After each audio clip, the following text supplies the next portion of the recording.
ચોરીનો મુદ્દામાલ હોવાનું જાણવા છતાં ચોરી થયેલ કોપર કેબલ લેનાર ઈસમને ગણતરીના કલાકોમાં જ પકડી પાડતી Pal police team police commissioner Anupamsinh Gehlot સાહેબ તથા સંયુક્ત પોલીસ કમિશનર સાહેબ શ્રી સેક્ટર 2 તથા નાયબ પોલીસ કમિશનર સાહેબ શ્રી જોન 7 શેફ અલી બારવાલ સાહેબ તથા ઇન્ચાર્જ મદદનીશ પોલીસ કમિશનર સાહેબ શ્રી એન ડિવિઝન નાઓએ સુરક્ષા વિસ્તારમાં વાહન ચોરી, મોબાઈલ ચોરી, કિરફોડ ચોરી, લૂંટ, ધાડ, ચેઇન સ્નેચિંગના આરોપીઓ તથા નાસ્તા ફરતા આરોપીઓને પકડી પાડવા તથા શોધાયેલો ગુનાઓ શોધી કાઢવા માટે આપેલ સૂચનાના આધારે પાલ પોલીસ સ્ટેશનના police inspector Shri S.A. Shah નાઓના નેતૃત્વ હેઠળ surveillance police sub inspector M.V. Parmar નાઓએ Pal police station part A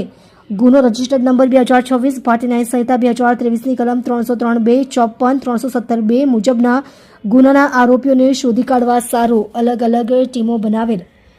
તે દરમિયાન સર્વેલન્સ ટીમના ASI ભરતભાઈ પિયુષભાઈ તથા હેડ કોન્સ્ટેબલ વેલાભાઈ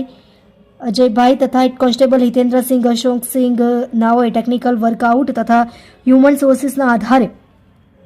સદર ગુનાના કામે ચોરીમાં ગયેલ મુદ્દામાલ લેનાર ઈસમ મનીષ હામિદ શેખ ઉંમર વર્ષ 21 ધંધો ભંગારની લારી રહે રાહુલ ખાનની ભંગારની દુકાનમાં દાંડી ફાટક હાઈવે પાસે HP પેટ્રોલ પંપની સામે ભેસાણ સુરત શહેર મૂળ વતન વોર્ડ નંબર 7 સ્કૂલ પાસે રાધાનગરી થાના કામા જિલ્લો ભરતપુર રાજસ્થાન નાને પકડી પાડી કાયદેસરની કાર્યવાહી કરેલ છે.